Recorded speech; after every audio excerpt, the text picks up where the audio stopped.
जब तांदा बस्तियों को गांवों के रूप में मान्यता मिल रही है तो इससे गांवों में मूलभूत सुविधाओं का तेजी से विकास होगा। अपने घर, अपनी जमीन का कानूनी दस्तावेज मिलने के बाद अब परिवार निश्चिंत होकर जी पाएंगे और बैंकों से ऋण लेना भी आसान होगा। केंद्र सरकार देश भर के गांवों में स्वामित्व योजना के तहत ग्रामीण घरों के प्रॉपर्टी कार्ड दे रही है। कर्नाटका में तो अब बंजारा समाज को भी ये सुविधा मिलने लगेगी। अब आप अपने बच्चों को ठीक के स्कूल भेज पाएंगे। डबल इंजन सरकार की हर कल्याणकारी योजना का सीधा लाभ ले पाएंगे। अब झुग्गियों में जीने की मजबूरी भी आपके लिए कल की बात बन गई। पीएम आवास योजना से पक्के घर, घर में टॉयलेट, बिजली कनेक्शन, नल से जल पानी का कनेक्शन, गैस का चूल्हा, सब मदद मिलने वाली है। भाइयों और बहनों, कर्नाटका सरकार के फैसले से बंजारा साथियों के लिए आजीविका के भी नए साधन बनने वाले हैं। वनोपज हो, सूखी लकड़ी, शहद, फल, ऐसी अनेक चीजें, इनसे भी अब कमाई के साधन मिलेंगे। पहले की सरकार जहां कुछ ही वन पैदावारों को उपजों पर एमएसपी देती थी, हमारी सरकार आज 90 से ज्यादा वन उपजों पर एमएसपी दे रही है। कर्नाटका सरकार के फैसले के बाद अब इसका लाभ भी तांडा में रहने वाले मेरे सभी परिवारों को भी मिलेगा। साथियों, आजादी के अनेक दशकों बाद एक बहुत बड़ी आबादी ऐसी थी जो विकास से वंचित थी, सरकारी मदद के दायरे से बाहर थी। देश में जिन्होंने लंबे समय तक शासन किया, उन्होंने ऐसे साथियों का सिर्फ नारे देकर वोट तो ले लिया, लेकिन उनके लिए ठोस फैसले नहीं किए। ऐसे दलित, वंचित, पिछड़े, आदिवासी, दिव्यांग, महिलाएं, समाज के ऐसे सभी वंचित वर्गों को, उनको पहली बार अब उनका पूरा हक मिल रहा है। सशक्तिकरण के लिए हम एक स्पष्ट रणनीति के साथ काम कर रहे हैं। इसके लिए आवश्यकते, आकांक्षे, अवकाशा, मत्तु गौरवा, इन पहलुओं पर हम ध्यान दे रहे हैं। अब जैसे गरीब, दलित, वंचित, पिछड़े, आदिवासी, दिव्यांग, महिलाएं, ऐसे सब वंचित समाज जो मूल सुविधाओं से वंचित है, झुग्गियों का जीवन बिताने वाले, बिना टॉयलेट, बिना बिजली, बिना गैस, बिना पानी कनेक्शन के जीवन बिताने वाले अधिकांश इन्हीं समाज के लोग होते हैं।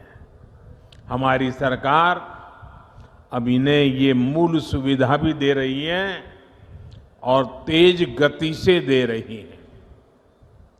महंगे इलाज के कारण स्वास्थ्य सुविधाओं से भी यही वर्ग अधिक वंचित था। आयुष्मान भारत योजना के तहत 5 लाख रुपए तक के मुफ्त इलाज की गारंटी हमारी ही सरकार ने दी। दलित हो, वंचित हो, पिछड़े हो, आदिवासी हो, उन सब तक पहले सरकारी राशन नहीं पहुंच पाता था। आज इन परिवारों को मुफ्त राशन भी सुनिश्चित हुआ है। राशन की सप्लाई पारदर्शी हुई है। जब मूल सुविधाएं पूरी होती है तब गौरव बढ़ता है, नई आकांक्षाएं जन्म लेती हैं। रोज रोज के संकटों से बाहर निकलकर लोग अपने परिवार का जीवन ऊपर उठाने में जुट जाते हैं। इन्हीं आकांक्षाओं की पूर्ति के लिए हमने आर्थिक समावेश, आर्थिक सशक्तिकरण के रास्ते बनाए। दलित, पिछड़े, आदिवासी, यही सबसे बड़ा वर्ग था जिसने कभी बैंक का दरवाजा भी नहीं देखा था। जनधन बैंक खातों ने करोड़ों वंचितों को बैंकों से जोड़ा है। एससी, एसटी, ओबीसी और महिलाओं की एक बहुत बड़ी आबादी ऐसी थी जिसके लिए बैंकों से लोन पाना किसी सपने से कम नहीं था। जब कोई अपना काम शुरू करना चाहता था तो बैंक कहते थे कि बैंक गारंटी कहां है, लेकिन जिनके नाम पर कोई प्रॉपर्टी ही ना हो तो वो गारंटी कैसे दे पाता। इसलिए हमने मुद्रा योजना के रूप में बिना गारंटी के ऋण की योजना शुरू की। आज मुद्रा योजना के तहत लगभग 20 crore loan SC, ST, OBC को मिले हैं। इस वर्ग से नए नए उद्यमी बन रहे हैं। मुद्रा की लगभग 70% लाभार्थी हमारी माताएं, बहनें हैं, महिलाएं हैं। इसी प्रकार रेहड़ी, ठेले, पटरी, इस पर छोटा मोटा कारोबार करने वाले साथियों के पहले की सरकारें सूद नहीं लेती थी। आज स्वनिधि योजना से इन साथियों को भी पहली बार बैंक से सस्ता और सुलभ ऋण मिल पा रहा है। ये सारे कदम वंचितों की आकांक्षाओं की पूर्ति का माध्यम बन रहे हैं। लेकिन हम एक कदम आगे बढ़कर अवकाशा यानी नए अवसर बना रहे हैं। वंचित समाज के युवाओं को नया विश्वास दे रहे हैं।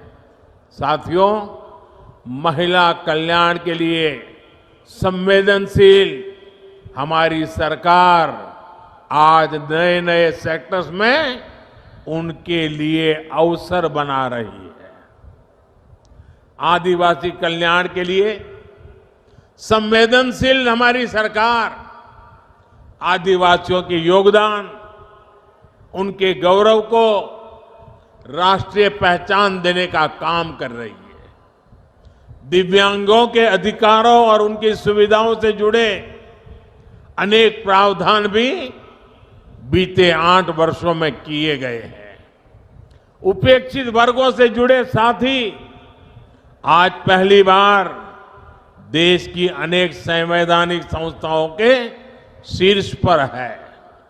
ये हमारी सरकार है जिसने पिछड़ा वर्ग आयोग को संवैधानिक दर्जा दिया। ये हमारी सरकार है जिसने ऑल इंडिया मेडिकल कोटे में ओबीसी वर्ग को आरक्षण का लाभ दिया। ये हमारी सरकार है जिसने केंद्र सरकार की ग्रुप सी, ग्रुप डी भर्तियों में इंटरव्यू की बाध्यता खत्म की। मेडिकल, इंजीनियरिंग, टेक्निकल विषयों की पढ़ाई स्थानीय भारतीय भाषाओं में हो, इसका प्रावधान भी हमारी सरकार ने ही किया है। इन कदमों के भी सबसे बड़े लाभार्थी हमारे गांव और गरीब परिवारों के युवा हैं, एससी, एसटी, ओबीसी के युवा हैं।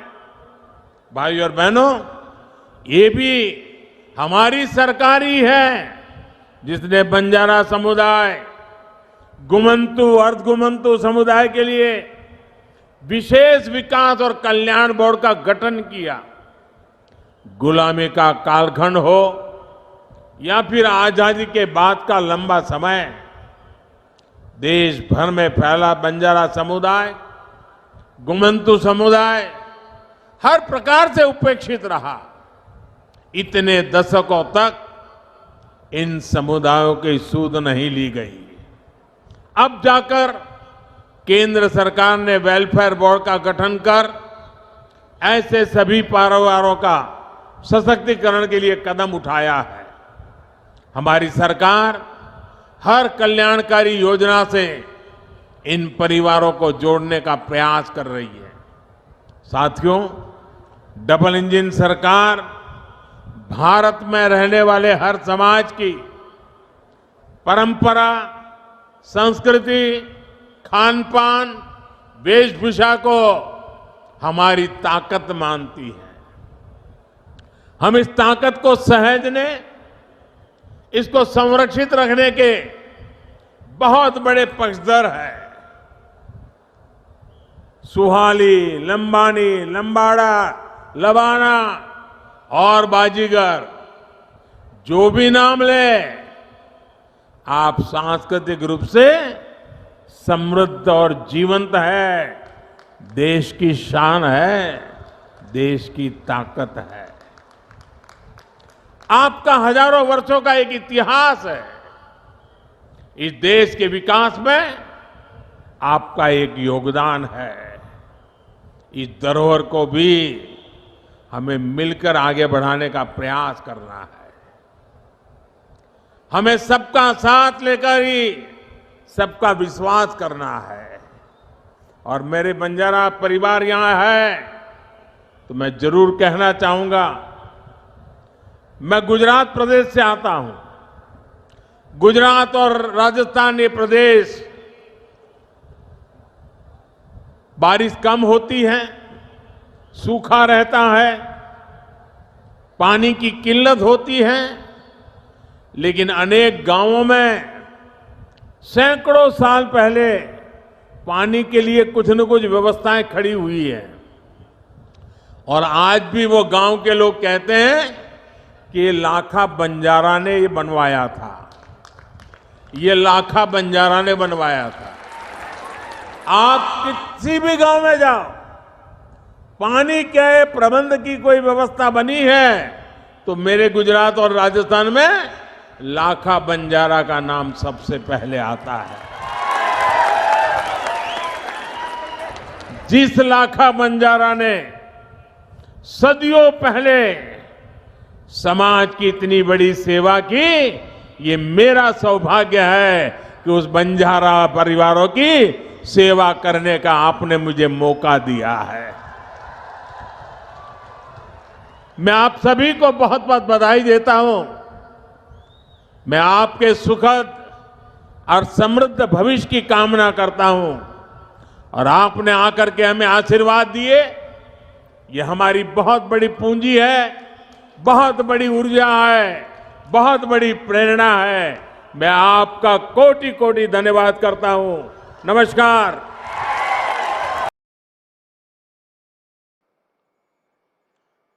भारत माता की,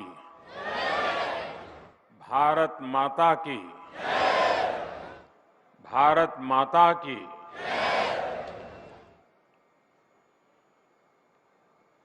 त्योहारों की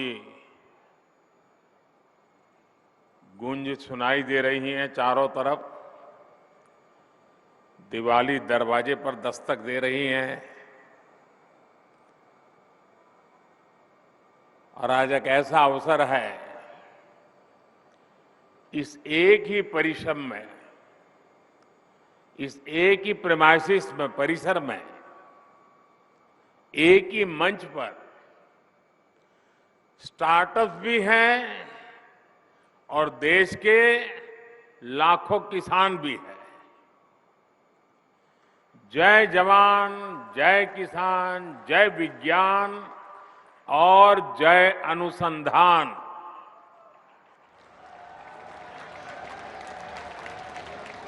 एक प्रकार से ये समारोह इस मंत्र का जीवंत स्वरूप हमें नजर आ रहा है। साथियों, भारत की खेती के सभी बड़े भागीदार आज रूबरू में और वर्चुअली पूरे देश के हर कोने में इस कार्यक्रम में हमारे साथ जुड़े हुए हैं। ऐसे महत्वपूर्ण मंच से आज किसानों के जीवन को और आसान बनाने, किसानों को और अधिक समृद्ध बनाने और हमारी कृषि व्यवस्थाओं को और आधुनिक बनाने की दिशा में कई बड़े कदम उठाए जा रहे हैं। आज देश में 600 से ज्यादा प्रधानमंत्री किसान समृद्धि केंद्रों की शुरुआत हो रही है। और मैं अभी यहां जो प्रदर्शनी लगी है उसे देख रहा था। एक से बढ़कर एक ऐसी अनेक टेक्नोलॉजी के इनोवेशन वहां है, तो मेरा मन तो कर रहा था कि वहां जरा और ज्यादा रुक जाऊं, लेकिन त्योहारों की सीजन है, आपको ज्यादा रोकना नहीं चाहिए, इसलिए मैं मंच पे चला आया। लेकिन वहां मैंने ये प्रधानमंत्री किसान समृद्धि केंद्र की जो रचना देखी, उसका एक जो मॉडल खड़ा किया है, मैं वाकई मनसुख भाई और उनकी टीम को बधाई देता हूं। ये किसान के लिए सिर्फ उर्वरक खरीद बिक्री का केंद्र नहीं है, एक संपूर्ण रूप से किसान के साथ घनिष्ठ नाता जोड़ने वाला, उसकी हर सवालों का जवाब देने वाला, उसकी हर आवश्यकता में मदद करने वाला ये किसान समृद्धि केंद्र बना है। साथियों, थोड़ी देर पहले ही देश के करोड़ों किसानों को पीएम किसान सम्मान निधि के रूप में 16,000 करोड़ रुपए की एक और किस्त उनके खाते में जमा हो गई। आप में से भी जो किसान यहां बैठे होंगे, अगर मोबाइल देखेंगे तो आपके मोबाइल पे खबर आ गई होगी कि 2,000 रुपये आपके जमा हो चुके हैं। कोई बिचौलिया नहीं, कोई कटकी कंपनी नहीं, सीधा सीधा मेरे किसान के खाते में पैसा चला जाता है। मैं इस दिवाली के पहले पैसे का पहुंचना, खेती के अनेक महत्वपूर्ण कामों के समय पैसा पहुंचना, मैं सभी हमारे लाभार्थी किसान परिवारों को, देश के कोने कोने में सभी किसानों को, उनके परिवारजनों को इस अवसर पर बहुत बहुत बधाई देता हूं। जो एग्रीकल्चर स्टार्टअप यहां पर उसका जो आयोजन में आया है, मैं उन सबका भी जो हिस्सा ले रहे हैं, किसानों की भलाई के लिए उन्होंने जो नए नए इनोवेशन किए हैं, उनकी मेहनत कैसे कम हो, उनके पैसों में बचत कैसे हो, उनके काम में गति कैसे बढ़े, उनकी सीमित जमीन में ज्यादा उत्पादन कैसे हो, ऐसे अनेक काम ये हमारे स्टार्टअप वाले हमारे नौजवानों ने किए हैं। मैं वो भी देख रहा था, एक से बढ़कर एक इनोवेशन नजर आ रहे हैं। मैं ऐसे सभी युवाओं को भी जो आज किसानों के साथ जुड़ रहे हैं, उनको बहुत बहुत बधाई देता हूं और उनका इसमें भागीदार होने के लिए हृदय से अभिनंदन और स्वागत करता हूं। साथियों, आज वन नेशन वन फर्टिलाइजर इसके रूप में किसानों को सस्ती और क्वालिटी खाद भारत ब्रांड के तहत उपलब्ध कराने की योजना है। ये शुरू हो गया आज। 2014 से पहले फर्टिलाइजर सेक्टर में कितने बड़े संकट थे, कैसे यूरिया की कालाबाजारी होती थी, कैसे किसानों का हक छीना जाता था और बदले में किसानों को लाठियां झेलनी पड़ती थी। ये हमारे किसान भाई बहन 2014 के पहले के वो दिन कभी नहीं भूल सकते। देश में यूरिया के बड़े बड़े कारखाने बरसों पहले ही बंद हो चुके थे,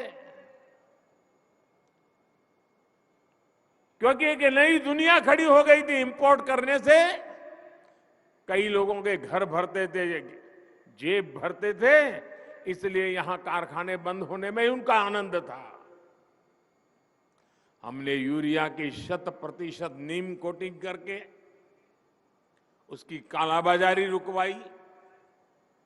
हमने बरसों से बंद पड़े देश के 6 सबसे बड़े यूरिया कारखानों को फिर से शुरू करने के लिए मेहनत की है। साथियों, अब तो यूरिया उत्पादन में आत्मनिर्भरता के लिए भारत अब तेजी से लिक्विड नैनो यूरिया, प्रवाही नैनो यूरिया की तरफ बढ़ रहा है। नैनो यूरिया कम खर्च में अधिक प्रोडक्शन का माध्यम है। एक बोरी यूरिया, आप सोचिए, एक बोरी यूरिया को जिसके लिए जरूरत लगती है, वो काम हम नैनो यूरिया की एक छोटी सी बोतल से हो जाता है। ये विज्ञान का कमाल है, टेक्नोलॉजी का कमाल है, और इसके कारण किसानों को ये यूरिया के बोरे लाना, ले जाना, उसकी मेहनत, ट्रांसपोर्टेशन का खर्चा और घर में भी जाकर के रखने के लिए जगह, इस सब मुसीबतों से मुक्ति। अब आप आए बाजार में 10 चीजें ले रहे हैं, एक बोतल जेब में डाल दिया, अपना काम हो गया। फर्टिलाइजर सेक्टर में रिफॉर्म्स के हमारे अब तक के प्रयासों में आज 2 और प्रमुख रिफॉर्म, बड़े बदलाव जुड़ने जा रहे हैं। पहला बदलाव यह है कि आज से देश भर की 3.25 लाख से अधिक खाद की दुकानों को प्रधानमंत्री किसान समृद्धि केंद्रों के रूप में विकसित करने के अभियान को आरंभ किया जा रहा है। ये ऐसे केंद्र होंगे जहां सिर्फ खाद ही मिलेगी ऐसा नहीं, बल्कि बीज हो, उपकरण हो, सॉइल टेस्टिंग, मिट्टी की टेस्टिंग हो, हर प्रकार की जानकारी जो भी किसान को चाहिए वो इन केंद्रों पर एक ही जगह पर मिलेगी। हमारे किसान भाई बहनों को अब कभी यहां जाओ फिर वहां जाओ, यहां भटको वहां भटको, इस सारी झंझट से भी मेरे किसान भाइयों को मुक्ति।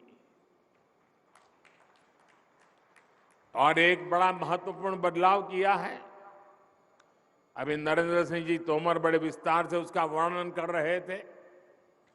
वो बदलाव है खाद के ब्रांड के संबंध में, उसके नाम के संबंध में, प्रोडक्शन की समान क्वालिटी के संबंध में। अभी तक इन कंपनियों के प्रचार अभियानों के कारण और वहां जो फर्टिलाइजर बेचने वाले लोग होते हैं, जिसको ज्यादा कमीशन मिलता है तो वो ब्रांड ज्यादा बेचता है, कमीशन कम मिलता है तो वो ब्रांड बेचता नहीं है। और इसके कारण किसान को जरूरत के हिसाब से जो गुणवत्ता वाला खाद मिलना चाहिए, वो इन स्पर्धा के कारण, भिन्न भिन्न नामों के कारण और वो बेचने वाले एजेंटों की मनमानी के कारण किसान परेशान रहता था और किसान भी भ्रम में फंसा रहता था। पड़ोस वाला कहता था कि मैं ये लाया, तो उसको लगता है मैं ये लाया हूं, मैंने तो गलती की, अच्छा छोड़ो इसको पड़ा रहने दो, वो मैं नया लाया लेके आता हूं। कभी कभी किसान इस भ्रम में डबल डबल खर्चा कर देता था। डीएपी हो, एमओपी हो, एनपीके हो, ये किस कंपनी से खरीदे, यही किसान के लिए चिंता का विषय रहता था। ज्यादा मसूर खाद के फेरे में कई बार ऐसा भी ज्यादा देना पड़ता था, और मान लीजिए उसके दिमाग में एक ब्रांड भर गई है, वो नहीं मिला और दूसरा लेना पड़ा, तो वो सोचता है चलो इसमें जरा पहले 1 किलो उपयोग करता था, अब 2 किलो करूं, क्योंकि ब्रांड दूसरी आई है पता नहीं कैसे, मतलब उसका खर्चा भी ज्यादा हो जाता था। इन सारी समस्याओं को एक साथ एड्रेस किया गया है। अब वन नेशन वन फर्टिलाइजर से किसान को हर तरह के भ्रम से मुक्ति मिलने वाली है और बेहतर खाद भी उपलब्ध होने वाली है। देश में आप हिंदुस्तान के किसी भी कोने में जाइए, एक ही नाम, एक ही ब्रांड से और एक समान गुणवत्ता वाले यूरिया की बिक्री होगी, और ये ब्रांड है भारत।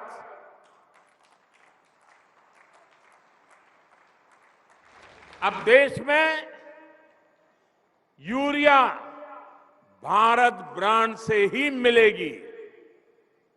जब पूरे देश में फर्टिलाइजर का ब्रांड एक ही होगा, तो कंपनी के नाम पर फर्टिलाइजर को लेकर होने वाली मारामारी भी खत्म हो जाएगी।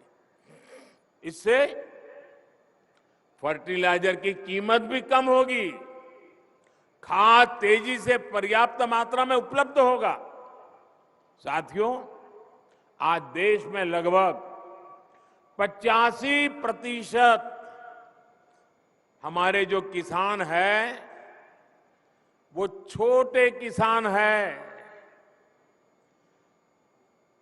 1 हेक्टर 1.5 हेक्टर से ज्यादा जमीन नहीं है इनके पास।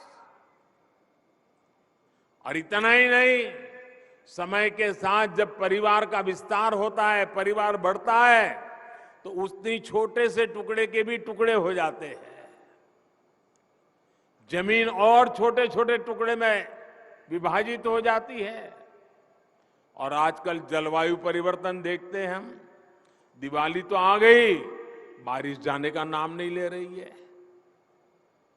प्राकृतिक प्रकोप चलता रहता है। साथियों, उसी प्रकार से अगर मिट्टी खराब होगी, अगर हमारी धरती माता की तबीयत ठीक नहीं रहेगी, हमारी धरती माता ही बीमार रहेगी, तो हमारी मां, उसकी उपजाऊ क्षमता भी घटेगी, पानी की सेहत खराब होगी, तो और समस्याएं होगी। ये सब कुछ किसान अपनी रोजमर्रा की जिंदगी में अनुभव करता है। ऐसी स्थिति में खेती की पैदावार को बढ़ाने के लिए, अच्छी उपज के लिए हमें खेती में नई व्यवस्थाओं का निर्माण करना ही होगा। ज्यादा वैज्ञानिक पद्धति को, ज्यादा टेक्नोलॉजी को खुले मन से अपनाना ही होगा। इसी सोच के साथ हमने कृषि क्षेत्र में वैज्ञानिक पद्धतियों को बढ़ाने, टेक्नोलॉजी के ज्यादा से ज्यादा इस्तेमाल पर बल दिया है। आज देश में किसानों को 22 करोड़ सॉयल हेल्थ कार्ड दिए जा चुके हैं, ताकि उन्हें मिट्टी की सेहत की सही जानकारी मिले। हम अच्छी से अच्छी क्वालिटी के बीज किसानों को मिले, इसके लिए वैज्ञानिक तरीके से जागृत प्रयास कर रहे हैं। बीते 7-8 साल में 1700 से अधिक वैरायटी के ऐसे बीज किसानों को उपलब्ध कराए गए हैं, जो ये बदलती जलवायु परिस्थिति है उसमें भी अपना मकसद पूरा कर सकते हैं, अनुकूल रहते हैं। हमारे यहां जो पारंपरिक मोटे अनाज मिलेट्स होते हैं, उनके बीजों की गुणवत्ता बढ़ाने के लिए भी आज देश में अनेक हब्स बनाए जा रहे हैं। भारत के मोटे अनाज पूरी दुनिया में प्रोत्साहन पाए, इसके लिए सरकार के प्रयासों से अगले वर्ष पूरी दुनिया में मोटे अनाज का अंतर्राष्ट्रीय वर्ष भी घोषित किया गया है। दुनिया भर में हमारे मोटे अनाज की चर्चा होने वाली है। अब मौका आपके सामने है, दुनिया में कैसे पहुंचना है। आप सभी पिछले 8 साल में सिंचाई को लेकर जो कार्य हुए हैं, उससे भी भली भांति परिचित है।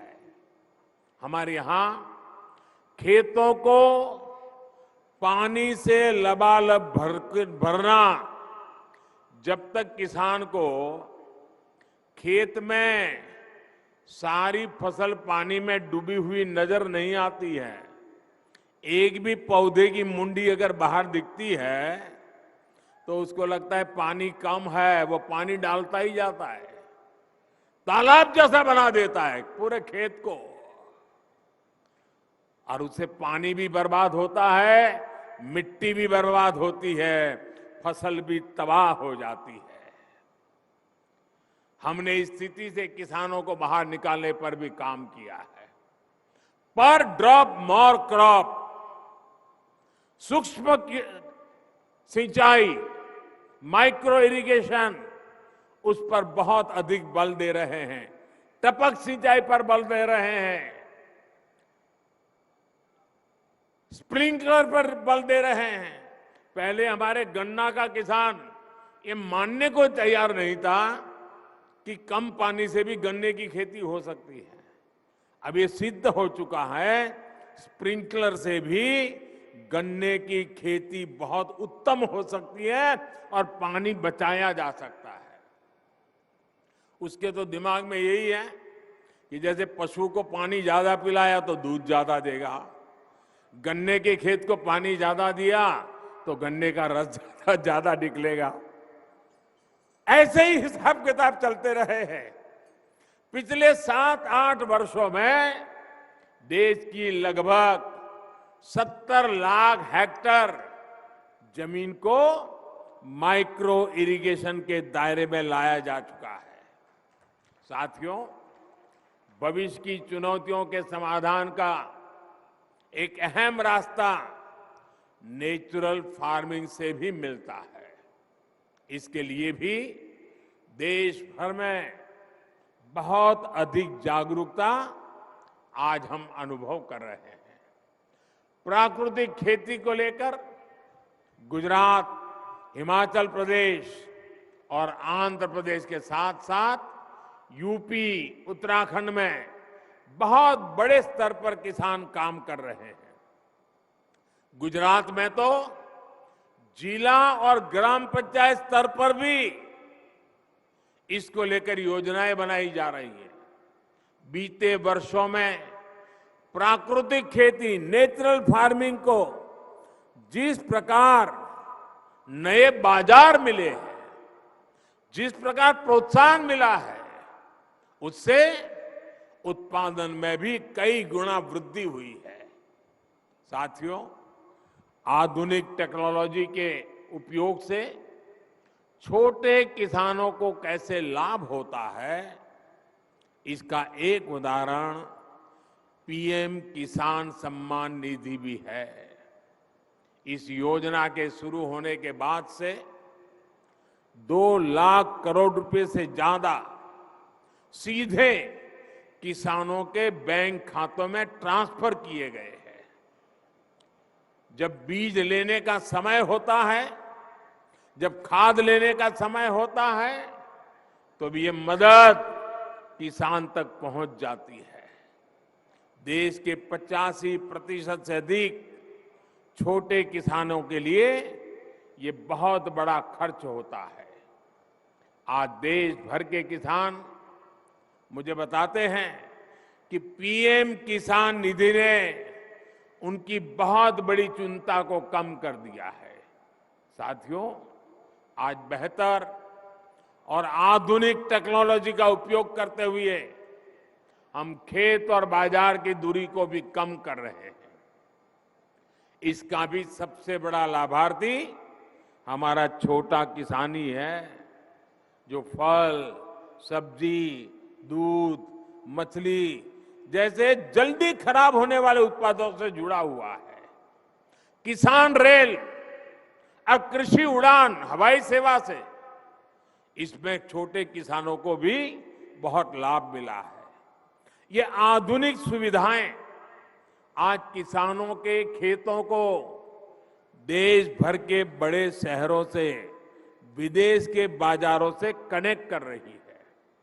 इसका एक परिणाम ये भी हुआ है कि कृषि क्षेत्र से एक्सपोर्ट अब उन देश को भी होने लगा है, जहां पहले कोई सोच भी नहीं सकता था। कृषि निर्यात की बात करें तो भारत दुनिया के टॉप 10 कंट्रीज में है। आज दुनिया के 10 प्रमुख देशों में है। कोरोना की रुकावटों के बावजूद भी 2 साल मुसीबत में गए, उसके बावजूद भी हमारे कृषि निर्यात में 18% की वृद्धि हुई है। गुजरात से बड़े पैमाने पर कमलम फ्रूट, जिसको बाहरी भाषा में ड्रैगन फ्रूट कहते हैं, भारत में उसको कमलम फ्रूट कह रहे, आज विदेश जा रहा है। हिमाचल से पहली बार ब्लैक गार्लिक का एक्सपोर्ट हुआ है। असम का बर्मीज अंगूर, लद्दाख की खुबानी, जलगांव का केला या भागलपुरी जरदारी आम, ऐसे अनेक फल हैं जो विदेशी बाजारों को भा रहे हैं। वन डिस्ट्रिक्ट वन प्रोडक्ट जैसी योजनाओं के तहत ऐसे उत्पादों को आज प्रोत्साहन दिया जा रहा है। आज जिला स्तर पर एक्सपोर्ट हब भी बनाए जा रहे हैं, जिसका लाभ किसानों को हो रहा है। साथियों, आज प्रोसेस्ड फूड में भी हमारी हिस्सेदारी बहुत अधिक बढ़ रही है। इससे किसानों को उपज के ज्यादा दाम मिलने के रास्ते खुल रहे हैं। उत्तराखंड का मोटा अनाज पहली बार डेनमार्क में गया। इसी प्रकार कर्नाटक का ऑर्गेनिक जैकफ्रूट पाउडर भी नए बाजारों में पहुंच रहा है। अब त्रिपुरा भी इसके लिए तैयारी करने लगा है। ये बीज हमने पिछले 8 वर्षों में बोए हैं, जिसकी फसल अब पकनी शुरू हो गई है। साथियों, आप सोचिए, मैं कुछ आंकड़े बताता हूं। ये आंकड़े सुनकर के आपको लगेगा कि प्रगति और परिवर्तन कैसे होते हैं। 8 साल पहले जहां 2 बड़े फूड पार्क ही देश में थे, 2 बड़े फूड पार्क, आज ये संख्या 23 हो चुकी है।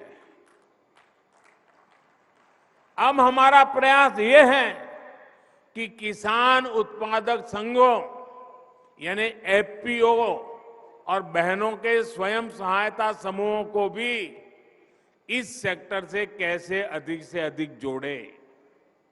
कोल्ड स्टोरेज हो, फूड प्रोसेसिंग हो, एक्सपोर्ट हो, ऐसे हर काम से छोटा किसान सीधे जुड़े। इसके लिए आज सरकार लगातार प्रयास कर रही है। साथियों, तकनीक का ये प्रयोग बीज से लेकर बाजार तक पूरी व्यवस्था में बड़े परिवर्तन ला रहा है। हमारी जो कृषि मंडियां हैं, उनको भी आधुनिक बनाया जा रहा है। वही टेक्नोलॉजी के माध्यम से किसान घर बैठे ही देश की किसी भी मंडी में अपनी उपज बेच सके, ये भी ई नाम के माध्यम से किया जा रहा है। ई नाम से अब तक देश के 2.25 करोड़ से ज्यादा किसान और 2.5 लाख से अधिक व्यापारी जुड़ चुके हैं। आपको ये जानकर के भी खुशी होगी कि अभी तक इसके माध्यम से 2 लाख करोड़ रुपए से अधिक की लेन देन हुई है। आपने देखा होगा, आज देश के गांवों में जमीन के, घर के नक्शे बनाकर किसानों को प्रॉपर्टी कार्ड भी दिए जा रहे हैं। इन सभी कामों के लिए ड्रोन जैसी टेक्नोलॉजी, आधुनिक टेक्नोलॉजी का उपयोग किया जा रहा है। साथियों, खेती को ज्यादा से ज्यादा लाभकारी बनाने के लिए आधुनिक टेक्नोलॉजी को उपयोग को हमारे स्टार्टअप नए युग में ले जा सकते हैं। आज यहां इतनी बड़ी संख्या में स्टार्टअप से जुड़े साथी मौजूद हैं। बीते 7-8 सालों में खेती में स्टार्टअप की संख्या, ये भी आंकड़ा सुन लीजिए, पहले 100 थे, 100, आज 3000 से ज्यादा स्टार्टअप खेती में टेक्नोलॉजी पे काम कर रहे हैं। ये स्टार्टअप, ये इनोवेटिव युवा, ये भारत की टैलेंट, भारतीय कृषि का, भारत की ग्रामीण अर्थव्यवस्था का भविष्य नए सिरे से लिख रही है। लागत से लेकर ट्रांसपोर्टेशन तक की हर समस्या का समाधान हमारे स्टार्टअप्स के पास है। अब देखिए, किसान ड्रोन से ही किसान का जीवन कितना आसान होने वाला है। मिट्टी कैसी है, मिट्टी को कौन सी खाद चाहिए, कितनी सिंचाई चाहिए, बीमारी कौन सी है, दवाई कौन सी चाहिए, इसका अनुमान ड्रोन लगा सकता है और आपको सही मार्गदर्शन दे सकता है। दवाई का स्प्रे करना है तो ड्रोन उसी हिस्से में स्प्रे करता है जहां जरूरत है, जितनी जरूरत है। इससे स्प्रे और खाद की बर्बादी भी रुकेगी और किसान के शरीर पर जो केमिकल गिरता है उससे भी मेरा किसान भाई बहन बच जाएगा। भाई और बहनों, आज एक और बहुत बड़ी चुनौती है जिसका जिक्र मैं आप सभी किसान साथियों, हमारे इनोवेटर्स के सामने जरूर करना रहूं। आत्मनिर्भरता पर इतना बल मैं क्यों दे रहा हूं और खेती की, किसानों की इसमें क्या भूमिका है, ये हम सबको समझ करके मिशन मोड में काम करने की जरूरत है। आज सबसे अधिक खर्च जिन चीजों को आयात करने में हमारा होता है वो खाने का तेल है, फर्टिलाइजर है, कच्चा तेल है। इनको खरीदने के लिए ही हर साल लाखों करोड़ रुपए हमारे दूसरे देशों को देना पड़ता है। विदेशों में जब कोई समस्या आती है तो इसका बुरा असर हमारे यहां पर भी पड़ता है।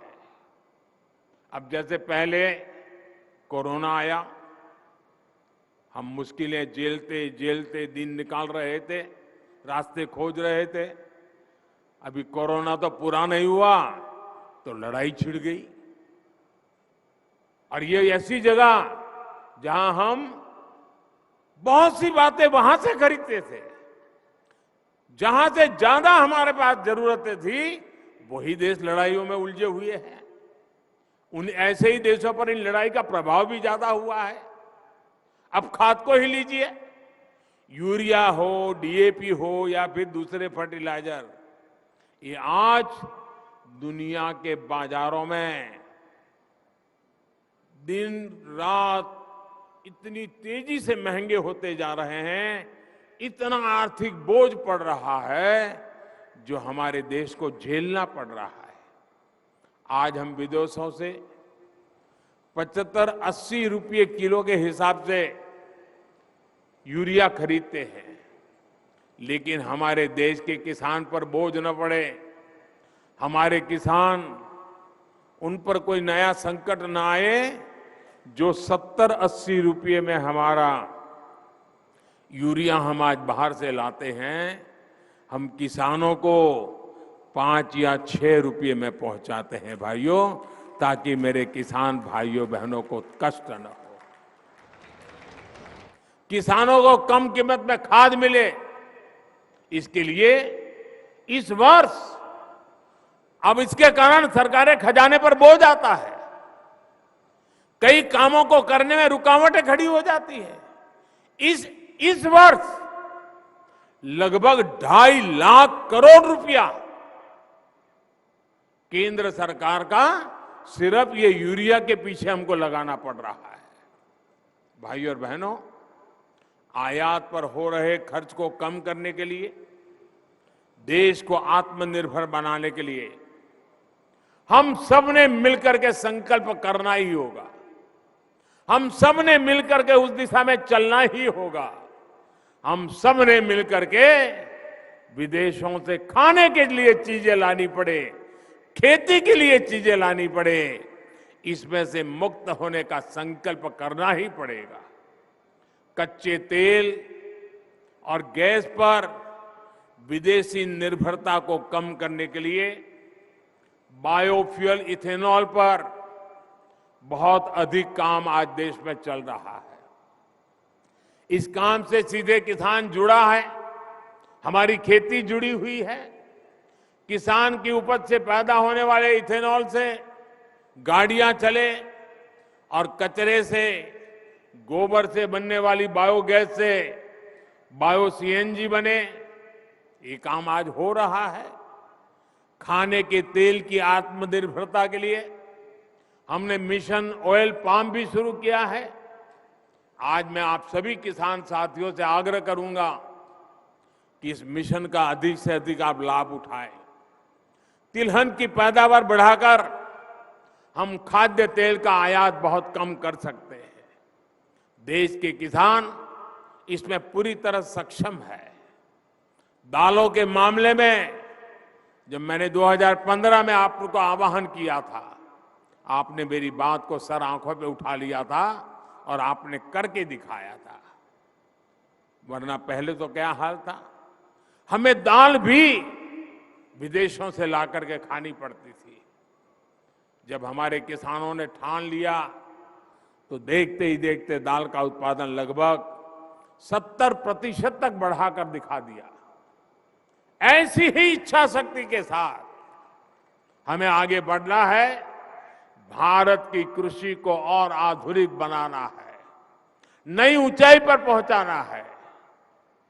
आजादी के अमृत काल में खेती को हम आकर्षक और समृद्ध बनाएंगे। इसी संकल्प के साथ सभी मेरे किसान भाइयों बहनों को, सभी स्टार्टअप से जुड़े युवाओं को मैं बहुत बहुत शुभकामनाएं देता हूं। बहुत बहुत धन्यवाद।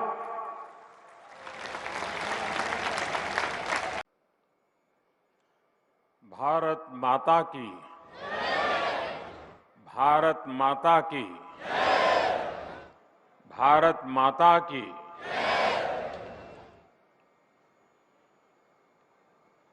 त्योहारों की गूंज सुनाई दे रही है चारों तरफ।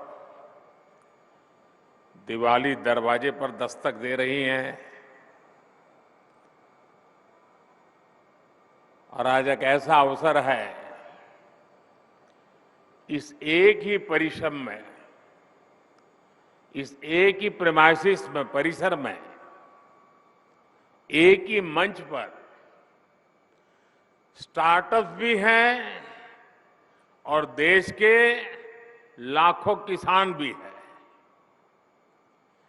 जय जवान, जय किसान, जय विज्ञान और जय अनुसंधान।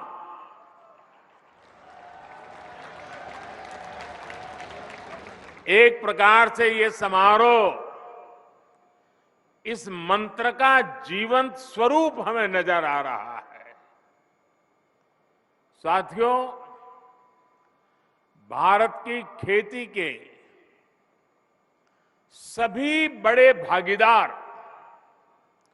आज रूबरू में और वर्चुअली पूरे देश के हर कोने में इस कार्यक्रम में हमारे साथ जुड़े हुए हैं। ऐसे महत्वपूर्ण मंच से आज किसानों के जीवन को और आसान बनाने, किसानों को और अधिक समृद्ध बनाने और हमारी कृषि व्यवस्थाओं को और आधुनिक बनाने की दिशा में कई बड़े कदम उठाए जा रहे हैं। आज देश में 600 से ज्यादा प्रधानमंत्री किसान समृद्धि केंद्रों की शुरुआत हो रही है। और मैं अभी यहां जो प्रदर्शनी लगी है उसे देख रहा था। एक से बढ़कर एक ऐसी अनेक टेक्नोलॉजी के इनोवेशन वहां है, तो मेरा मन तो कर रहा था कि वहां जरा और ज्यादा रुक जाऊं, लेकिन त्योहारों की सीजन है, आपको ज्यादा रोकना नहीं चाहिए, इसलिए मैं मंच पे चला आया। लेकिन वहां मैंने ये प्रधानमंत्री किसान समृद्धि केंद्र की जो रचना देखी, उसका एक जो मॉडल खड़ा किया है, मैं वाकई मनसुख भाई और उनकी टीम को बधाई देता हूं। ये किसान के लिए सिर्फ उर्वरक खरीद बिक्री का केंद्र नहीं है, एक संपूर्ण रूप से किसान के साथ घनिष्ठ नाता जोड़ने वाला, उसकी हर सवालों का जवाब देने वाला उसकी हर आवश्यकता में मदद करने वाला ये किसान समृद्धि केंद्र बना है। साथियों, थोड़ी देर पहले ही देश के करोड़ों किसानों को पीएम किसान सम्मान निधि के रूप में 16,000 करोड़ रुपए की एक और किस्त उनके खाते में जमा हो गई। आप में से भी जो किसान यहां बैठे होंगे, अगर मोबाइल देखेंगे तो आपके मोबाइल पे खबर आ गई होगी कि 2,000 रुपये आपके जमा हो चुके हैं। कोई बिचौलिया नहीं, कोई कटकी कंपनी नहीं, सीधा सीधा मेरे किसान के खाते में पैसा चला जाता है। मैं इस दिवाली के पहले ही पैसे का पहुंचना, खेती के अनेक महत्वपूर्ण कामों के समय पैसा पहुंचना, मैं सभी हमारे लाभार्थी किसान परिवारों को, देश के कोने कोने में सभी किसानों को, उनके परिवारजनों को इस अवसर पर बहुत बहुत बधाई देता हूं। जो एग्रीकल्चर स्टार्टअप यहां पर उसका जो आयोजन में आया है, मैं उन सबका भी जो हिस्सा ले रहे हैं, किसानों की भलाई के लिए उन्होंने जो नए नए इनोवेशन किए हैं, उनकी मेहनत कैसे कम हो, उनके पैसों में बचत कैसे हो, उनके काम में गति कैसे बढ़े, उनकी सीमित जमीन में ज्यादा उत्पादन कैसे हो, ऐसे अनेक काम ये हमारे स्टार्टअप वाले हमारे नौजवानों ने किए हैं। मैं वो भी देख रहा था, एक से बढ़कर एक इनोवेशन नजर आ रहे हैं। मैं ऐसे सभी युवाओं को भी जो आज किसानों के साथ जुड़ रहे हैं, उनको बहुत बहुत बधाई देता हूं और उनका इसमें भागीदार होने के लिए हृदय से अभिनंदन और स्वागत करता हूं। साथियों, आज वन नेशन वन फर्टिलाइजर इसके रूप में किसानों को सस्ती और क्वालिटी खाद भारत ब्रांड के तहत उपलब्ध कराने की योजना है। ये शुरू हो गया आज। 2014 से पहले फर्टिलाइजर सेक्टर में कितने बड़े संकट थे, कैसे यूरिया की कालाबाजारी होती थी, कैसे किसानों का हक छीना जाता था और बदले में किसानों को लाठियां झेलनी पड़ती थी। ये हमारे किसान भाई बहन 2014 के पहले के वो दिन कभी नहीं भूल सकते। देश में यूरिया के बड़े बड़े कारखाने बरसों पहले ही बंद हो चुके थे, क्योंकि एक नई दुनिया खड़ी हो गई थी। इंपोर्ट करने से कई लोगों के घर भरते थे, जेब भरते थे, इसलिए यहां कारखाने बंद होने में ही उनका आनंद था। हमने यूरिया की 100% नीम कोटिंग करके उसकी कालाबाजारी रुकवाई। हमने बरसों से बंद पड़े देश के 6 सबसे बड़े यूरिया कारखानों को फिर से शुरू करने के लिए मेहनत की है। साथियों, अब तो यूरिया उत्पादन में आत्मनिर्भरता के लिए भारत अब तेजी से लिक्विड नैनो यूरिया, प्रवाही नैनो यूरिया की तरफ बढ़ रहा है। नैनो यूरिया कम खर्च में अधिक प्रोडक्शन का माध्यम है। एक बोरी यूरिया, आप सोचिए, एक बोरी यूरिया को जिसके लिए जरूरत लगती है, वो काम हम नैनो यूरिया की एक छोटी सी बोतल से हो जाता है।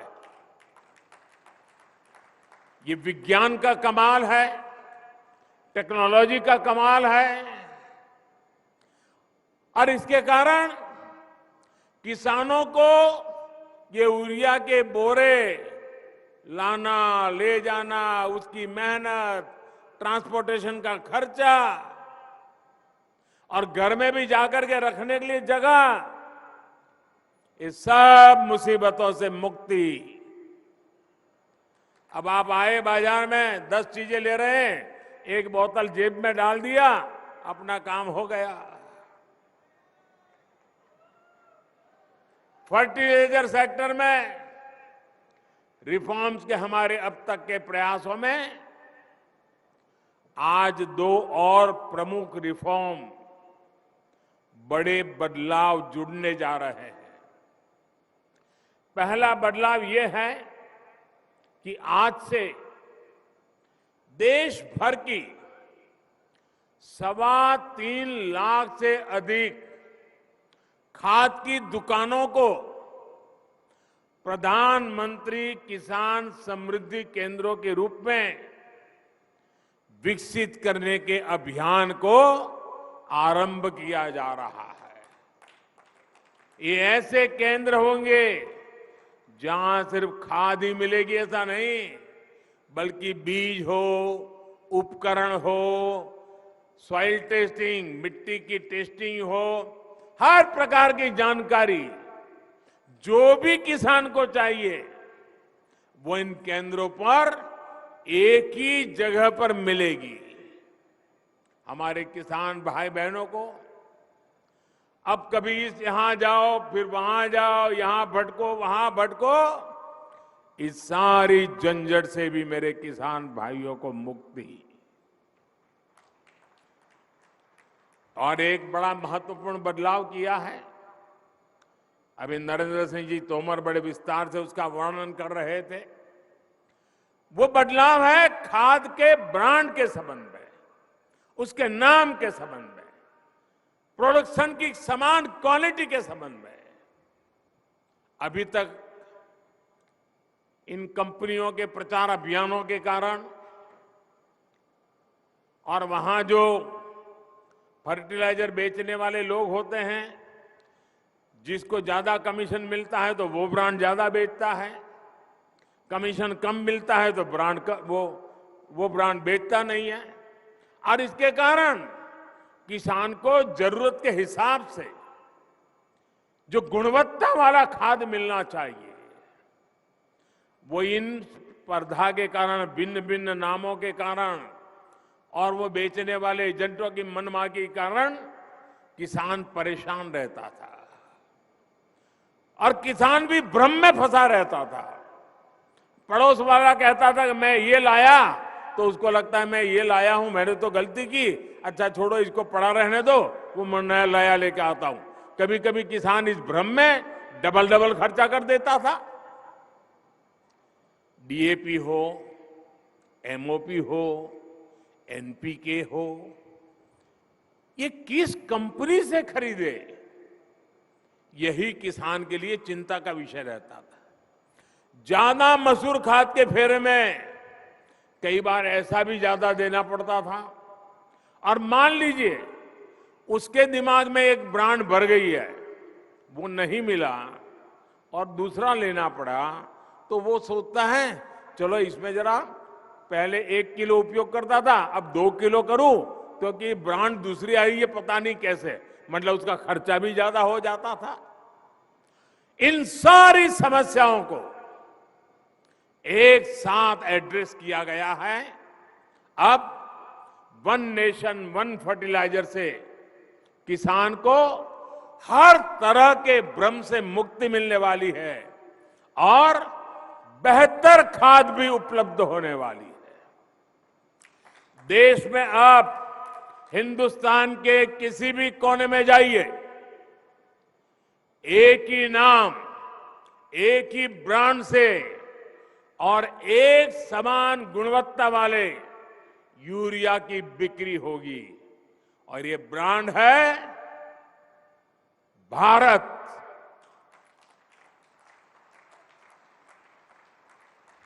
अब देश में यूरिया भारत ब्रांड से ही मिलेगी। जब पूरे देश में फर्टिलाइजर का ब्रांड एक ही होगा तो कंपनी के नाम पर फर्टिलाइजर को लेकर होने वाली मारामारी भी खत्म हो जाएगी। इससे फर्टिलाइजर की कीमत भी कम होगी, खाद तेजी से पर्याप्त मात्रा में उपलब्ध होगा। साथियों, आज देश में लगभग 85% हमारे जो किसान हैं वो छोटे किसान हैं। 1 हेक्टर 1.5 हेक्टर से ज्यादा जमीन नहीं है इनके पास। और इतना ही नहीं, समय के साथ जब परिवार का विस्तार होता है, परिवार बढ़ता है, तो उतनी छोटे से टुकड़े के भी टुकड़े हो जाते हैं। जमीन और छोटे छोटे टुकड़े में विभाजित हो जाती है। और आजकल जलवायु परिवर्तन देखते हैं हम। दिवाली तो आ गई, बारिश जाने का नाम नहीं ले रही है। प्राकृतिक प्रकोप चलता रहता है। साथियों, उसी प्रकार से अगर मिट्टी खराब होगी, अगर हमारी धरती माता की तबीयत ठीक नहीं रहेगी, हमारी धरती माता ही बीमार रहेगी, तो हमारी मां, उसकी उपजाऊ क्षमता भी घटेगी, पानी की सेहत खराब होगी तो और समस्याएं होगी। ये सब कुछ किसान अपनी रोजमर्रा की जिंदगी में अनुभव करता है। ऐसी स्थिति में खेती की पैदावार को बढ़ाने के लिए, अच्छी उपज के लिए हमें खेती में नई व्यवस्थाओं का निर्माण करना ही होगा। ज्यादा वैज्ञानिक पद्धति को, ज्यादा टेक्नोलॉजी को खुले मन से अपनाना ही होगा।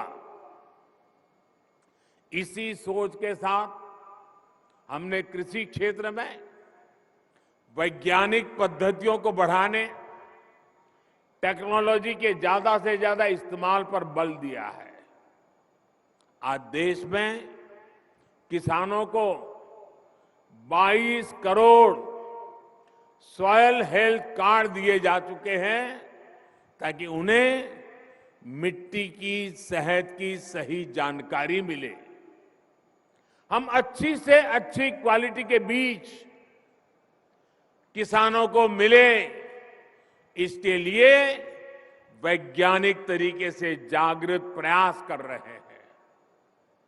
बीते 7-8 साल में 1700 से अधिक वैरायटी के ऐसे बीज किसानों को उपलब्ध कराए गए हैं जो ये बदलती जलवायु परिस्थिति है उसमें भी अपना मकसद पूरा कर सकते हैं, अनुकूल रहते हैं। हमारे यहां जो पारंपरिक मोटे अनाज मिलेट्स होते हैं, उनके बीजों की गुणवत्ता बढ़ाने के लिए भी आज देश में अनेक हब्स बनाए जा रहे हैं। भारत के मोटे अनाज पूरी दुनिया में प्रोत्साहन पाए, इसके लिए सरकार के प्रयासों से अगले वर्ष पूरी दुनिया में मोटे अनाज का अंतर्राष्ट्रीय वर्ष भी घोषित किया गया है। दुनिया भर में हमारे मोटे अनाज की चर्चा होने वाली है। अब मौका आपके सामने है, दुनिया में कैसे पहुंचना है। आप सभी पिछले 8 साल में सिंचाई को लेकर जो कार्य हुए हैं उससे भी भली भांति परिचित है। हमारे यहां खेतों को पानी से लबालब भरना, जब तक किसान को खेत में सारी फसल पानी में डूबी हुई नजर नहीं आती है। एक भी पौधे की मुंडी अगर बाहर दिखती है तो उसको लगता है पानी कम है, वो पानी डालता ही जाता है, तालाब जैसा बना देता है पूरे खेत को, और उससे पानी भी बर्बाद होता है, मिट्टी भी बर्बाद होती है, फसल भी तबाह हो जाती है। हमने इस स्थिति से किसानों को बाहर निकालने पर भी काम किया है। पर ड्रॉप मोर क्रॉप, सूक्ष्म सिंचाई, माइक्रो इरिगेशन, उस पर बहुत अधिक बल दे रहे हैं। टपक सिंचाई पर बल दे रहे हैं, स्प्रिंकलर पर बल दे रहे हैं। पहले हमारे गन्ना का किसान ये मानने को तैयार नहीं था कि कम पानी से भी गन्ने की खेती हो सकती है। अब ये सिद्ध हो चुका है, स्प्रिंकलर से भी गन्ने की खेती बहुत उत्तम हो सकती है और पानी बचाया जा सकता है। उसके तो दिमाग में यही है कि जैसे पशु को पानी ज्यादा पिलाया तो दूध ज्यादा देगा, गन्ने के खेत को पानी ज्यादा दिया तो गन्ने का रस ज्यादा निकलेगा। ऐसे ही हिसाब किताब चलते रहे हैं। पिछले 7-8 वर्षों में देश की लगभग 70 लाख हेक्टेयर जमीन को माइक्रो इरिगेशन के दायरे में लाया जा चुका है। साथियों, भविष्य की चुनौतियों के समाधान का एक अहम रास्ता नेचुरल फार्मिंग से भी मिलता है। इसके लिए भी देश भर में बहुत अधिक जागरूकता आज हम अनुभव कर रहे हैं। प्राकृतिक खेती को लेकर गुजरात, हिमाचल प्रदेश और आंध्र प्रदेश के साथ साथ यूपी, उत्तराखंड में बहुत बड़े स्तर पर किसान काम कर रहे हैं। गुजरात में तो जिला और ग्राम पंचायत स्तर पर भी इसको लेकर योजनाएं बनाई जा रही हैं। बीते वर्षों में प्राकृतिक खेती, नेचुरल फार्मिंग को जिस प्रकार नए बाजार मिले हैं, जिस प्रकार प्रोत्साहन मिला है, उससे उत्पादन में भी कई गुना वृद्धि हुई है। साथियों, आधुनिक टेक्नोलॉजी के उपयोग से छोटे किसानों को कैसे लाभ होता है, इसका एक उदाहरण पीएम किसान सम्मान निधि भी है। इस योजना के शुरू होने के बाद से 2 लाख करोड़ रुपए से ज्यादा सीधे किसानों के बैंक खातों में ट्रांसफर किए गए हैं।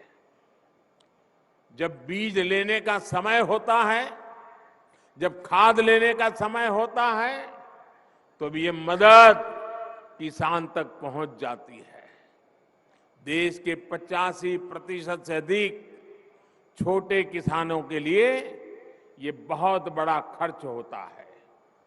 आज देश भर के किसान मुझे बताते हैं कि पीएम किसान निधि ने उनकी बहुत बड़ी चिंता को कम कर दिया है।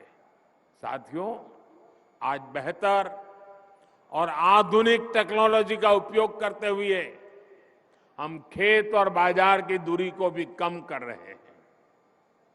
इसका भी सबसे बड़ा लाभार्थी हमारा छोटा किसान ही है, जो फल, सब्जी, दूध, मछली जैसे जल्दी खराब होने वाले उत्पादों से जुड़ा हुआ है।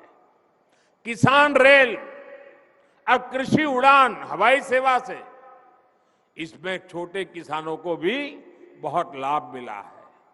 ये आधुनिक सुविधाएं आज किसानों के खेतों को देश भर के बड़े शहरों से, विदेश के बाजारों से कनेक्ट कर रही है।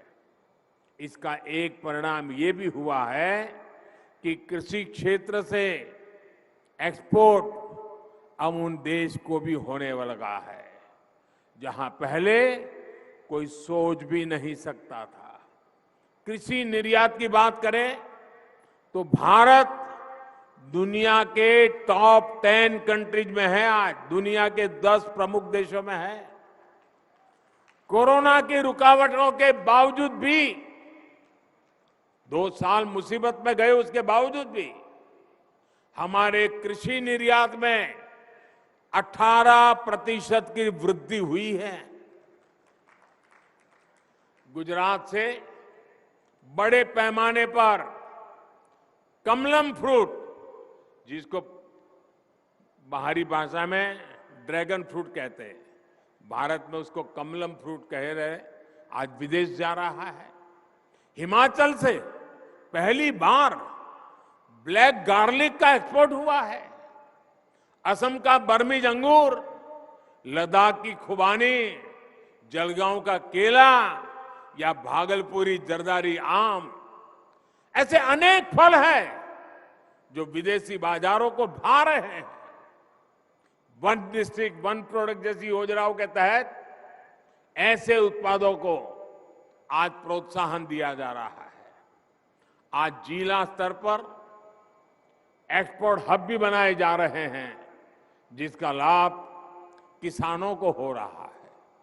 साथियों, आज प्रोसेस्ड फूड में भी हमारी हिस्सेदारी बहुत अधिक बढ़ रही है। इससे किसानों को उपज के ज्यादा दाम मिलने के रास्ते खुल रहे हैं। उत्तराखंड का मोटा अनाज पहली बार डेनमार्क में गया। इसी प्रकार कर्नाटक का ऑर्गेनिक जैकफ्रूट पाउडर भी नए बाजारों में पहुंच रहा है।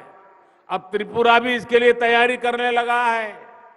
ये बीज हमने पिछले 8 वर्षों में बोए हैं, जिसकी फसल अब पकनी शुरू हो गई है। साथियों, आप सोचिए, मैं कुछ आंकड़े बताता हूं। ये आंकड़े सुनकर के आपको लगेगा कि प्रगति और परिवर्तन कैसे होते हैं। 8 साल पहले जहां 2 बड़े फूड पार्क ही देश में थे, 2 बड़े फूड पार्क, आज ये संख्या 23 हो चुकी है।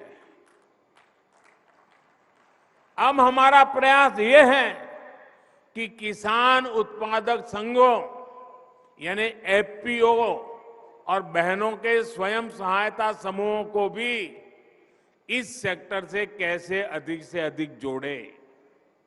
कोल्ड स्टोरेज हो, फूड प्रोसेसिंग हो, एक्सपोर्ट हो, ऐसे हर काम से छोटा किसान सीधे जुड़े। इसके लिए आज सरकार लगातार प्रयास कर रही है। साथियों, तकनीक का ये प्रयोग बीज से लेकर बाजार तक पूरी व्यवस्था में बड़े परिवर्तन ला रहा है। हमारी जो कृषि मंडियां हैं, उनको भी आधुनिक बनाया जा रहा है। वही टेक्नोलॉजी के माध्यम से किसान घर बैठे ही देश की किसी भी मंडी में अपनी उपज बेच सके, ये भी ई नाम के माध्यम से किया जा रहा है। ई नाम से अब तक देश के 2.25 करोड़ से ज्यादा किसान और 2.5 लाख से अधिक व्यापारी जुड़ चुके हैं। आपको ये जानकर के भी खुशी होगी कि अभी तक इसके माध्यम से 2 लाख करोड़ रुपए से अधिक की लेन देन हुई है। आपने देखा होगा, आज देश के गांवों में जमीन के, घर के नक्शे बनाकर किसानों को प्रॉपर्टी कार्ड भी दिए जा रहे हैं।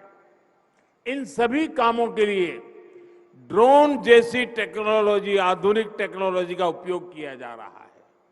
साथियों, खेती को ज्यादा से ज्यादा लाभकारी बनाने के लिए आधुनिक टेक्नोलॉजी को उपयोग को हमारे स्टार्टअप नए युग में ले जा सकते हैं।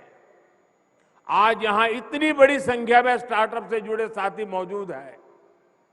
बीते 7-8 सालों में खेती में स्टार्टअप की संख्या, ये भी आंकड़ा सुन लीजिए, पहले 100 थे, 100, आज 3000 से ज्यादा स्टार्टअप खेती में टेक्नोलॉजी पे काम कर रहे हैं। ये स्टार्टअप, ये इनोवेटिव युवा, ये भारत की टैलेंट, भारतीय कृषि का, भारत की ग्रामीण अर्थव्यवस्था का भविष्य नए सिरे से लिख रही है। लागत से लेकर ट्रांसपोर्टेशन तक की हर समस्या का समाधान हमारे स्टार्टअप्स के पास है। अब देखिए, किसान ड्रोन से ही किसान का जीवन कितना आसान होने वाला है। मिट्टी कैसी है, मिट्टी को कौन सी खाद चाहिए, कितनी सिंचाई चाहिए, बीमारी कौन सी है, दवाई कौन सी चाहिए, इसका अनुमान ड्रोन लगा सकता है और आपको सही मार्गदर्शन दे सकता है। दवाई का स्प्रे करना है तो ड्रोन उसी हिस्से में स्प्रे करता है जहां जरूरत है, जितनी जरूरत है। इससे स्प्रे और खाद की बर्बादी भी रुकेगी और किसान के शरीर पर जो केमिकल गिरता है उससे भी मेरा किसान भाई बहन बच जाएगा। भाई और बहनों, आज एक और बहुत बड़ी चुनौती है जिसका जिक्र मैं आप सभी किसान साथियों, हमारे इनोवेटर्स के सामने जरूर करना रहूं। आत्मनिर्भरता पर इतना बल मैं क्यों दे रहा हूं और खेती की, किसानों की इसमें क्या भूमिका है, ये हम सबको समझ करके मिशन मोड में काम करने की जरूरत है। आज सबसे अधिक खर्च जिन चीजों को आयात करने में हमारा होता है वो खाने का तेल है, फर्टिलाइजर है, कच्चा तेल है। इनको खरीदने के लिए ही हर साल लाखों करोड़ रुपए हमारे दूसरे देशों को देना पड़ता है। विदेशों में जब कोई समस्या आती है तो इसका बुरा असर हमारे यहां पर भी पड़ता है। अब जैसे पहले कोरोना आया, हम मुश्किलें झेलते झेलते दिन निकाल रहे थे, रास्ते खोज रहे थे।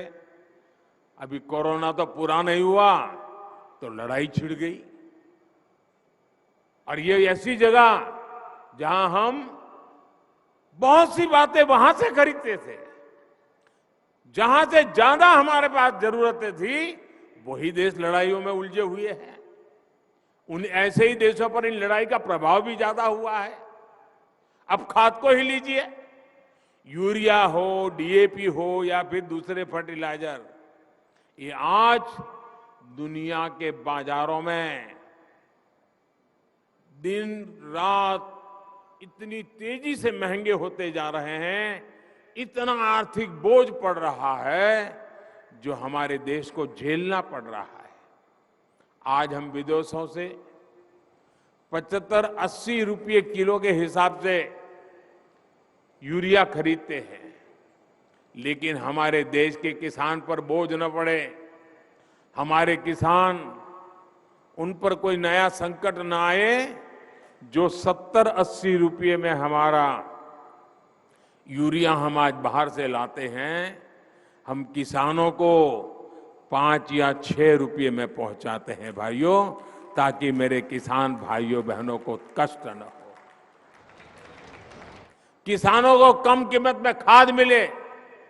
इसके लिए इस वर्ष अब इसके कारण सरकारी खजाने पर बोझ आता है, कई कामों को करने में रुकावटें खड़ी हो जाती है। इस वर्ष लगभग 2.5 लाख करोड़ रुपया केंद्र सरकार का सिर्फ ये यूरिया के पीछे हमको लगाना पड़ रहा है। भाइयों और बहनों, आयात पर हो रहे खर्च को कम करने के लिए, देश को आत्मनिर्भर बनाने के लिए हम सब ने मिलकर के संकल्प करना ही होगा। हम सब ने मिलकर के उस दिशा में चलना ही होगा।